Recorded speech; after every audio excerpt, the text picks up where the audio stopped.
आणि आपल्या हिंदू परंपरेला धरून हा काही कार्यक्रम शपथविधीचा झाला असं कोणीच मानायला तयार नाही. त्या संदर्भात खूप मोठ्या प्रमाणामध्ये ट्रोल केल्या जात आहे. कदाचित भारतीय जनता पक्षाच्या दबावापुढे हा निर्णय झाला असावा, कारण विलिनीकरण होऊच नये अशा प्रकारची भूमिका भारतीय जनता पक्षाची होती. सुनेत्रा पवार संगमावर पोहोचलेले आहे, त्यांनी आजपासून आपलं कामकाज जे आहे ते सुरू केलेलं आहे. खर तर आपल्या संस्कृतीला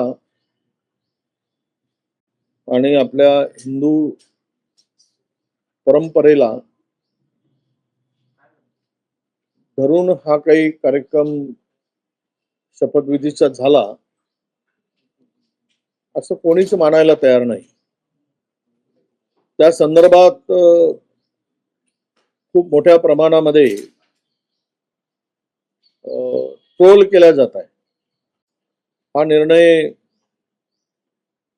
सुनेत्राताई पवारांनी का एवढ्या घाईने घेतला असं लोकांचं मत आहे. कदाचित भारतीय जनता पक्षाच्या दबावापुढे हा निर्णय झाला असावा, कारण विलिनीकरण होऊच नये अशा प्रकारची भूमिका भारतीय जनता पक्षाची होती. आणि त्यातील भारतीय जनता पक्षाला नेहमी दादांच्या बरोबर राहून भाजपच्या बरोबर वाटाघाटी करणारे जे काही नेते आहेत त्या नेत्यांची इच्छा सुद्धा ती नव्हती. आज आता आपल्या संस्कृतीमध्ये दशक्रिया झाल्यानंतर कुठलंही असं काम किंवा नवीन पदभार नवीन काम हाती घेऊ शकत नाही. आता काल मला त्या नवनाथ बन नावाच्या भारतीय जनता पक्षाच्या प्रवक्त्यांनी सांगितलं काल टीव्हीवर चॅनलवर, आणि ते म्हणत होते की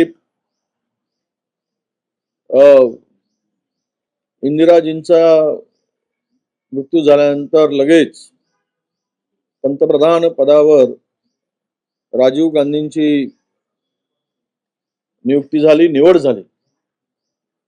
पण असे काही लोकांना कळत नाही की ते पद संविधानिक होतं आणि पंतप्रधान पद खाली एकही क्षण ठेवता येत नाही.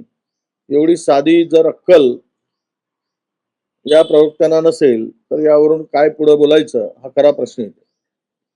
हे उपमुख्यमंत्री पद कुठल्याही घटनात्मक पद नाही, कुठलंही संविधानिक पद नाही. त्यामुळे हे संपूर्ण 13-20चा कार्यक्रम झाल्यानंतर सुद्धा करता आलं असतं. पण यामध्ये खूप काही शिजत आहे आणि दोन राष्ट्रवादी एकत्र येण्याची इच्छा अजितदादांची होती असे त्यांचे शरद पवार साहेबांचे प्रदेशाध्यक्ष शशिकांतजी शिंदे यांनी सांगितलं.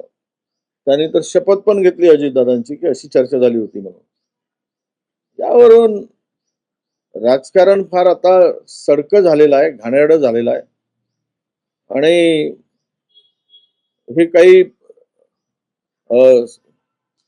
मला वाटतं की भविष्य राष्ट्रवादीचं आता पुढे काय होईल हे आता आपण आपल्यावर चर्चा करण्यापेक्षा विधात्यालाच ठाऊक आपण सोडून द्यावं असं मला वाटतं. काल मुख्यमंत्री देवेंद्र फडणवीस यांनी म्हटलं की जर दोन्ही राष्ट्रवादी एकत्र येण्याची चर्चा सुरू होती गेल्या काही महिन्यांपासून तर दादांनी आम्हाला सांगितलं असतं, कल्पना दिली असती. आता दादांनी का कल्पना दिली नाही किंवा सांगणं आवश्यक आहे का, तो त्या पक्षाचा निर्णय आहे. भारतीय जनता पक्षाचा निर्णय भारतीय जनता पक्ष त्यांचे नेते घेतात आणि राष्ट्रवादी काँग्रेसच्या दोन गटांचा एकत्रीकरणाचा निर्णय अजितदादा शरद पवार साहेब घेतील. आता भारतीय जनता पक्षाला का सांगितलं नाही, मग त्यांना सांगितल्याशिवाय काही पुढचा कार्यक्रमच ठरत नाही का? मग हा पक्ष भारतीय जनता पक्ष म्हणेल त्याच पद्धतीने चालतो का? आता हे अनेक प्रश्न त्या ठिकाणी उपस्थित होतात. पण एक खरं आहे की या चर्चा पुढे गेलेल्या होत्या, हे ठासून पवार साहेबांचे जवळचे लोक सगळे सांगतायत. त्यावरून आता यावर आम्ही बोलण्यापेक्षा त्या दोनही पक्षातील नेत्यांना सगळं ठाऊक आहे.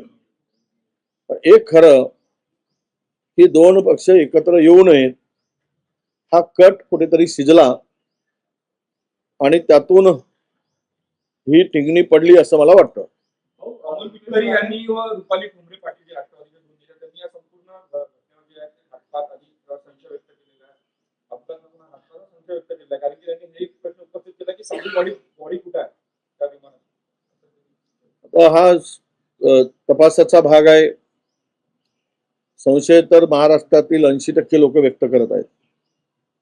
सोशल मीडियावर आपण सगळे पाहतो की या घटनेला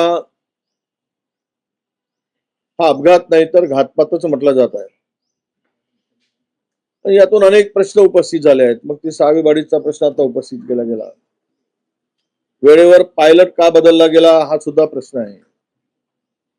ज्या पायलटचं नाव पुढे आला होता तो आता जिवंत आहे, कारण तो वेळेवर पोहोचू शकला नाही किंवा त्याच्याऐवजी दुसरा कपूर नावाच्या पायलटला तिथे पाठवलं. पण एक नक्की की दाल में कुछ तो काला लगता है